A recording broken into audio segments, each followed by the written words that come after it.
The sale of the Mac Observer. This is MacVoices. Today's edition of MacVoices is supported by Truebill. Get control of your subscriptions at truebill.com/MacVoices. Welcome to MacVoices. This is the talk of the Apple community, and I'm Chuck Joyner. Folks, this is a very special show because I've got two of my favorite friends here to talk about something that affects, well, pretty much everybody watching and listening to this, because I think you probably all are fans of the Mac Observer, their podcasts, and everything associated with it. With me today are Mr. Dave Hamilton. Dave, welcome. As always, it's good to see you. It's good to see you too, Chuck. Thanks for having me. Thanks for doing this. Hey, thank you for being here. And his partner in crime, Mr. Bryan Chaffin. Brian, welcome. Hey, Chuck. It's good to literally see you, and thanks for having us, man. Yeah, it's been way too long. It's been way too long. So it's probably not a big secret by the time that folks hear this that you two have decided or did sell the Mac Observer. And this feels like almost the end of an era in some ways. Not that TMO is going away, but that you two created one of the very first dedicated Mac news sites out there. There really aren't that many of them left, if any, and now this has changed ownership, so obviously the complexion of it will change. Somebody tell me the backstory. How did this come about, and why did it come about? That's a good question. I'll start with this, Brian, and feel free to chime in and correct me. We had no intention, really no plans even, of selling the site or really doing anything of the sort with it this year or last year. And then in September, we got an email from Dr. Serhat Kurt, who is now the owner of the site, at least via his company. And to be fair, the first email went to spam. So I unintentionally ignored him. And then he emailed again, and for whatever reason, I saw the second one, and I was like, "Oh crap!" And then it was like, "Oh, okay, it's Q4, things are super busy. I don't have time for a tire kicker, right?" Because this happens. We've been running this site for 23 years. It's not entirely uncommon for someone to ask, "Hey, are you interested in selling?" And so I was like, "Okay, well, I'll answer the questions, but we don't have time to go through this." And very quickly, he convinced us that not only was this a good time to sell and the right time to sell, but that he was the right person to buy it. And it really was his idea all the way through. So that's the backstory. I don't know that there's anything juicier than that. Oh, darn. I was hoping for some deep, dark secret here. Yeah, there's no deep, dark secret. There's the Coke deal and the way the CIA were involved. But, we're probably not supposed to talk about that. No, that's one of those things that Chuck now needs to edit out. That's correct. Yeah, exactly. Okay, all right. Brian, Coca-Cola was interested in buying the Mac Observer? Well, that's the new flavor. Oh, it's the new flavor. Okay. It's the new flavor, yeah. And the CIA. So, I guess I have to ask why. Other than the fact that maybe you felt it was time, but why after all this time? And TMO. Let me feel that. Okay, and TMO is so much the part of both of your identities, at least as I know you, and so that's why this came to me as such a shock. So, first of all, it has been my public identity for 23 freaking years, which is unfortunately, only most of my adulthood. And that part is super weird, but it was time. It was time for the right person to come in. We didn't know that, right, Dave? Right? Yeah, no, we didn't.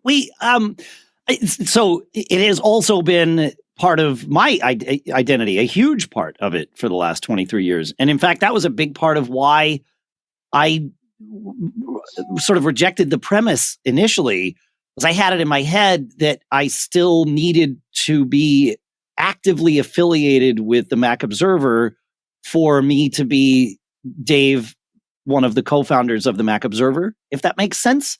because that's opened so many doors for me, right? I mean, it allowed us to start Backbeat Media. It allowed me to do several other things, many other things throughout the last decade, 2 decades plus. And so to not have that, I never stopped to think about it until I was forced to look it in the eye. Like, okay, wait, what is a future that includes me not being part of the active management and ownership of this site? What does that look like? And it's like, well, actually, I'm still Dave. People still know me as Dave. Like all the other things that I'm currently doing that, yes, came through this open door because we started the Mac Observer, are all still here, and it's all still okay. And combining that with, I would say, and Brian, please chime in on this, but for the last couple of years, we've been working to answer the question, how do we put someone in charge of running the site that truly cares about and is committed to its future? And suddenly we had this person that met that hit all those points. It was a completely different arrangement than I assumed it would be. And I think I could say we assumed it would be, but I don't like to put words in anyone's mouth. But I always assumed we would, find someone to put in and have them be that, manager of the site. And now it was like, oh wait, it could be this person, and they would definitely be committed to growing it going forward because they've got some skin in the game. They own it now. It was an interesting answer to that thing we were seeking, if that makes sense. And correct me if I'm wrong, Brian. And very probably informally and separately thinking about. Mm-hmm. We weren't actively plotting on, could we put a managing editor in or something like that, and the thing I said something on Monday on the daily observations, Kelly had me and Dave and Dr. Kurt on, and it was great. And I had a thought that hit me towards the end of that episode, and it has stuck with me, and so I'm going to repeat it. The Mac Observer's story has been going on for 23 years, and the beautiful thing is that story continues. But now and I guess by definition, Dave, too, I can speak for you. We are still experiencing that story, but from a completely different perspective. But that story goes on, and I love that.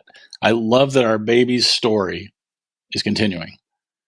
And having the right person in charge of that story is amazing. That makes me feel amazing. So what I just heard from Dave sounded suspiciously like something that someone who is obviously dedicated to their work and decides to retire. And not that you're retiring, Dave, but that attitude, that attitude is like, okay, this has been part of my identity. What am I without it? Brian's, on the other hand, sounds like a parent who is sending his kid off to college and is excited to, watch it continue, the kid or TMO, to continue to evolve and grow and see what it turns into. Two very different but kind of similar perspectives.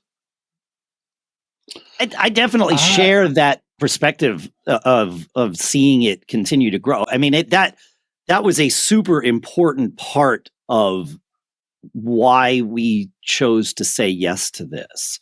Was I feel, and I think I can speak for Brian because we had this conversation many, many times to ensure that we both felt okay with this. Was like this is a person that we believe is going to thrive with it. In fact, I think there's a better than even chance that they'll show us up, that they're going to do better with it than we did. And I love that. I hope that's the case. Yeah. Same. Yeah. I like, that's the best case scenario for me is that this thing grows beyond what we were ever able to do with it. And that would be amazing. Yeah. I begged Dr. Kurt and Stacy Butler to Dr. Butler to please make us look like idiots. Okay, well, that's pretty tall order, but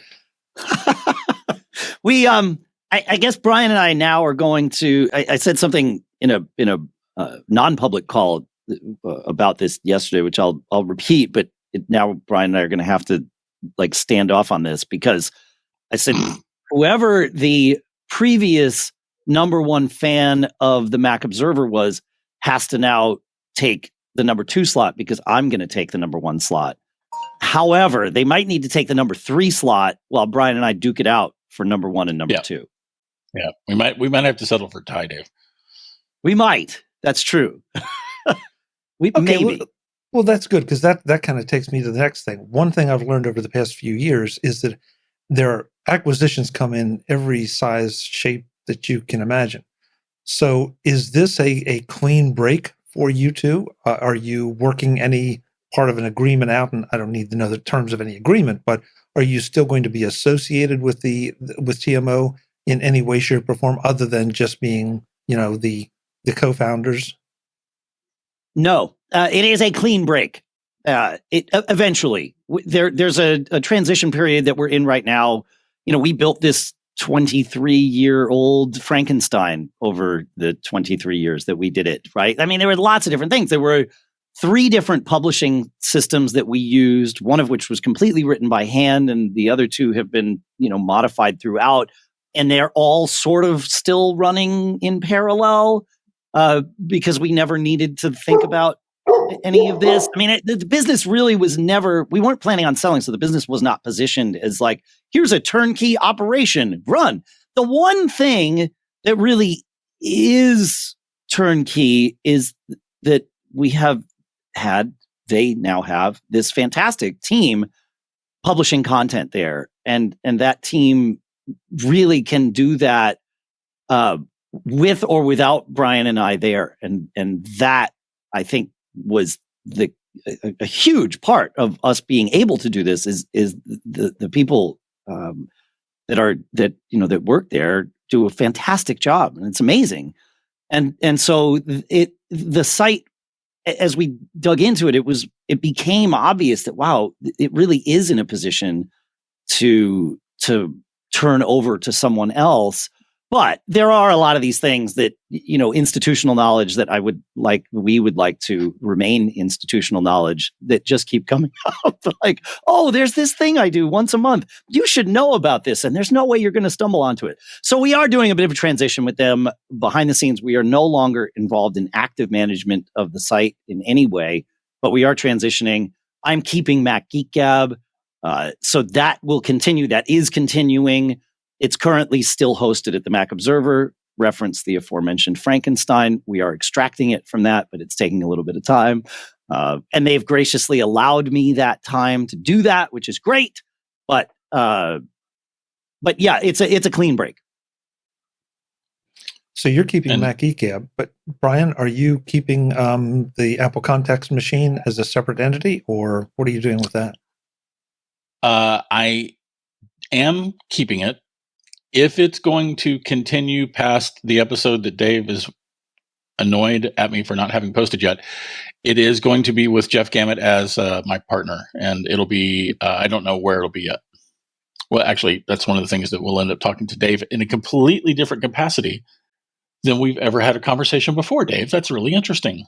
Right? I got to find out if you're going to fire me as a client before you even take me on, which I wouldn't. I mean, you probably should, but anyway, yeah. So the Apple Context Machine remains mine, and Jeff and I have gotten progressively more excited about resuming a partnership on that. Okay. So, and listen, I don't want to put anybody on the spot. That will be separate from TMO, though. It will not be associated with TMO.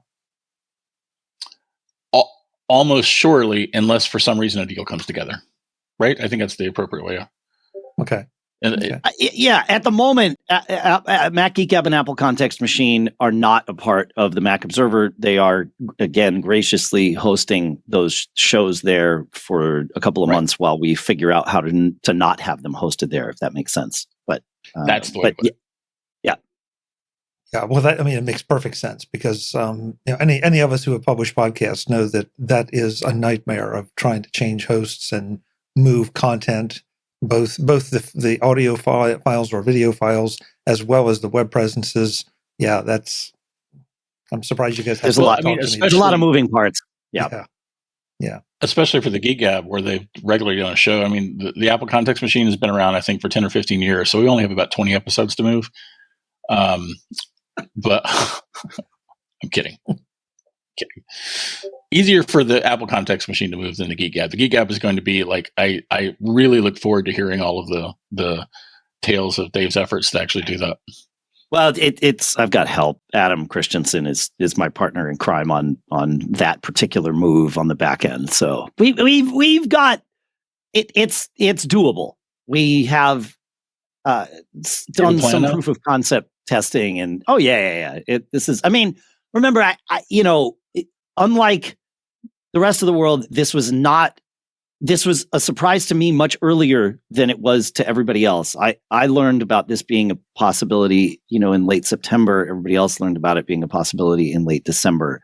So all of these things have, I've been able to think about it and strategize and plan, like, okay, what does this mean? What does that mean? Oh, we got to do that. Okay. And just making notes. And so, yeah.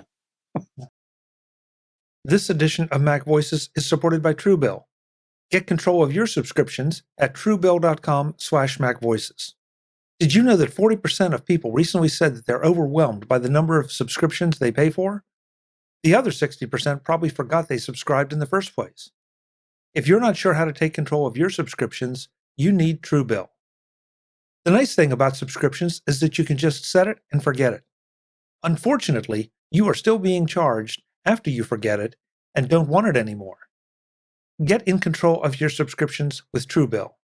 Knowing that if you got rid of all the subscriptions you don't need or forgot about, you could save hundreds is very different from going to all the trouble to actually remember, find, and cancel them. That's why you need Truebill. Truebill makes it easy to cancel the subscriptions that you don't want anymore and keep the ones you do. So start canceling your unused subscriptions at truebill.com/MacVoices. Go right now, truebill.com/MacVoices. It could save you thousands a year. truebill.com/MacVoices. Thanks to Truebill for their support of MacVoices. So, Dave, you have Backbeat Media, and of course, if depending on what you do with Geek Gab, there's the potential there to have an outlet for you to not only do audio, video, but also content creation. And that I plan to keep doing for sure. Yeah, journalistic content creation. Brian, how about you? You and I've talked a number of times over the years about some of your writing projects and all. Do you see yourself still staying in the Apple journalism area, or is it going to be something that you kind of drift away from slowly? I've plowed everything I have into a Bored Ape Yacht Club NFT, and that's going to be my life from now on. Okay. That's entirely a joke. So I don't know what I'm going to do. I hope to have the time more time to dedicate to writing fiction. That remains to be seen if that'll be the case. I do still have a novel that I'm trying to sell and may end up self-publishing, and I've got some other stories that I want to write. So I don't know whether or not I'm going to be still writing about tech. I don't know. Like I said, back to the Apple Context Machine, it may actually just become the Context Machine too, as opposed to the Apple Context Machine, so that we can talk about things that are bigger and broader than just Apple. Although I still remain a fan of Apple and its products, and I'm surrounded by them even as we speak. So I don't know. We'll see. Look, I recognize that that's almost an unfair question, because even if you had noticed as early as Dave said in September, you guys have still really pushed this along and made it happen quickly. And, you probably haven't had the chance to really think about some of, okay, now what comes after the fact? You're too busy making that transition and trying to make it orderly. and extract the materials that, have agreed to be extracted. So,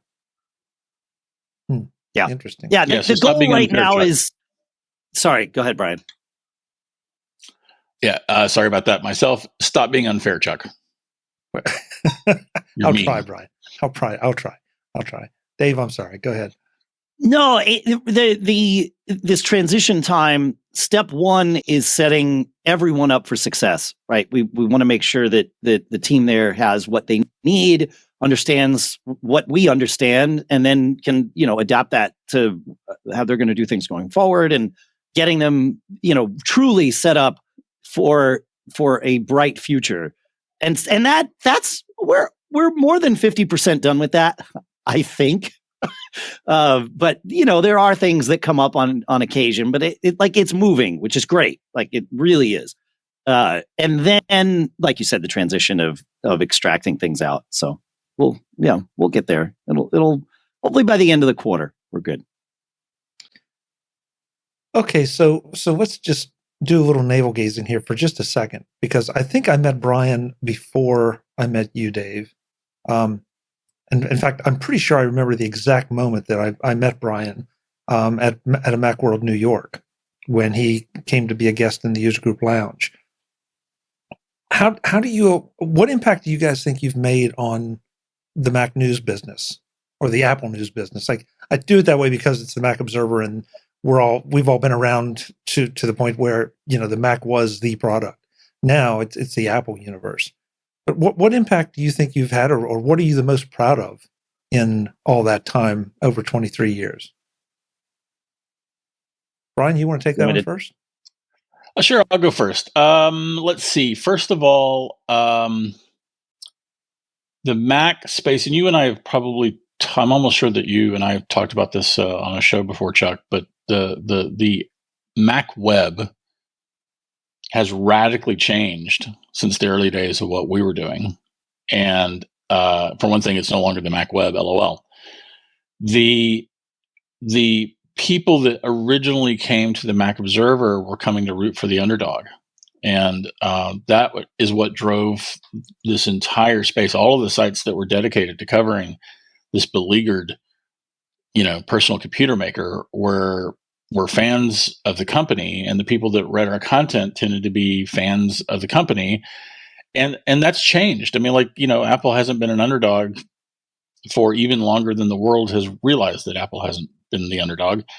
And the content has evolved and changed over the years. In terms of the Mac Observer specifically, what I'm the most proud of is that we have, I believe, with the involvement of many people, many of whom are no longer involved with us, but were involved with us at some point, brought all of this thoughtful, well-reasoned content and perspective to the tech space, to the Apple space, to the Mac space, to the iPod space, to the iPhone space, to the iPad space, and brought a way of looking at all of these things in ways that no one else was doing. And that is hands down the thing that I'm the most proud of. Dave? Well, I'm proud that we helped keep Apple alive long enough that they could introduce the iPhone, Chuck. That's no. It is interesting though, looking back, and I don't take credit for that. That is a joke for those of you that are listening just to the audio and you don't see all the smiles. But it's interesting, right? We called the site is called the Mac Observer. Starting a site today probably would have chosen a different name because it's, an Apple world that we wound up covering over time. But in terms of what we brought to things, we brought bullheaded persistence to this. We kept this going in some interesting times for Apple and for the market. Obviously, we're very much on the other side of that now, but there was a lot of that persistence. We brought, I'll stick with the P's, we were one of the first, if not the first Mac site to have an associated podcast. And we helped pave that way in a lot of different ways. We certainly weren't the only ones doing it, and now, by not by a long shot, but podcasting was something that we brought in even before it was called podcasting. We had Ricky Spiro doing the roundup, which is what became the Apple Context Machine that Yep. Brian has. So, we were always experimenting with things, and I like that, and I'm proud that we were among the first. We weren't among the first podcasters. I still give that credit to Sean King, even though it certainly wasn't called podcasting when he started it either. But in terms of podcasts that were affiliated with news sites, I feel like we were one of the first in the Mac space or beyond. But the thing I'm most proud of is the family that we built over the years. Brian, mentioned all the people that have worked for us over time, and the people that continue to work there that are part of the current team. And it's not uncommon for people to work or have worked for the Mac Observer for 5+ even 10 years in some cases. And I'm super proud of that. That I think, that's the pudding in which the proof sits. And I'm really stoked that we were able to do that. Yeah. And I want to, I love how Dave did not crow, but the Geek Gab remains an amazing accomplishment. What Dave has built over there is quite a thing, and it has been an instrumental part of what we've been doing for a while. So salute, Dave. Thank you. Yeah, it's fun. I like it. Listen, I think that everything you all said, I agree with and more. One of the things I've always enjoyed about the Mac Observer from the early days, and it has continued right up through now, that there's obviously it's a serious news site, but there's also a bit of whimsy kind of in there. I mean, the Apple death knell thing, that's been going for how many years?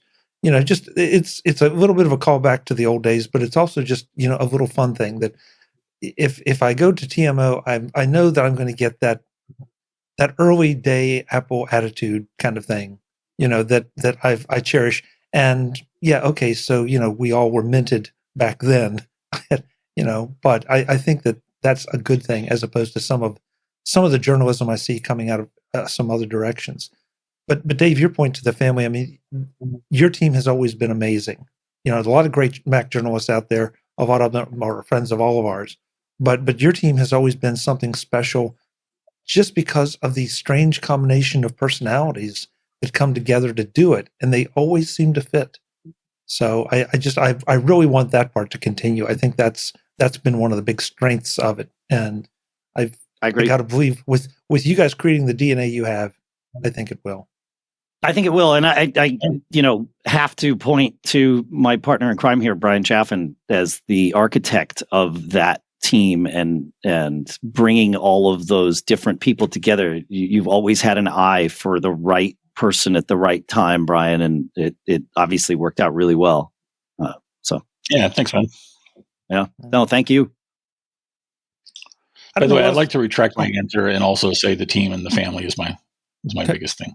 Well, no, they're both. I clearly dropped the ball there. No. It's completely legitimate. I don't know what else to say except congratulations and thank you for 23 years of amazing content, video, podcast, journalistic content. The whole thing. Singing. Yeah, that too. The parties at Macworld. Let's not overlook those. No question about it. Yeah. So yeah, I'm also proud of that legacy too. And Chuck, I don't want to turn this into too much of a sap fest, but thanks for all of your support over the years too. Oh, that's been my pleasure, and that's not going to end here because as long as you two are willing, you're always welcome back here to talk about whatever your current projects are. Because I don't see either one of you stepping away completely. If you did, I'd be shocked and a little bit annoyed. So don't do it. Well, we're not going to annoy you, Chuck. So Okay. that's actually every day I wake up and I say, okay, another day. Got to make sure I don't annoy Chuck today. Yeah. And so Thank you. I'm gonna keep living by that. Yeah. And then as you're saying that, the dog is barking. That's good. I look forward to being able to, 20 years from now, like in my day, we had to carry around our iPhones in our pockets. Yeah. That's going to be a fun interview. I hope it doesn't take 20 years for that. Same. Fair enough. Yeah. We're about to go in a whole other direction. Let's pull the plug there. All right. So, it sounds fun though. Yes. So listen, at this point, usually I would say, well, how can folks get in touch with you? And you would say, well, the Mac Observer and all that. But now that we're in a time of transition, is what's the best thing to do? Is just to tell people to keep watching both the Apple Contacts Machine and the Mac Geek Gab? That works. You can find me on Twitter at Dave Hamilton, if that makes life simpler for people. But otherwise, yeah, I would say MacGeekGab.com. But at the moment, that of course directs to our current home at MacObserver.com. That will be changing, but it will always find me. So those are two ways. Okay. Brian, how about you? You're TM O'Brien on Twitter. What are you going to do? Well, I don't actually know what's going to become of that account. I've had a second account that I've used for fiction and politics and stuff at Geek Tells, which TELLS, Geek Tells. And of course, I have my blog at geektells.com. I might even manage to get around to posting there again. I don't know. We'll see. Okay. Sounds good. I'll make sure there are links in the show notes to all that so that folks know where they can find you. Gentlemen, thank you. Again, thank you for 23 years. Thank you for your time today. And I can't wait to see what you both do next. Thanks, Chuck. Folks, I'm Chuck Joyner. This is Mac Voices. If you are brand new to this and don't know who these two guys are, you got a lot of catching up to do. So go and check them both out and watch what comes next. Until the next time, and as always, I'm Chuck Joyner. Thanks for watching. Visit MacVoices.com for show notes and to connect with Chuck on social media. Get involved in our Facebook group or like our Facebook page and get more out of your Apple tech with Mac Voices Magazine, free on Flipboard and on the web. And if you find value in it all, consider supporting us through either our Patreon campaign at patreon.com/MacVoices or by making a one-time donation via the PayPal link on our front page and in the show notes of each episode. You will join these fine people who help bring you Mac Voices.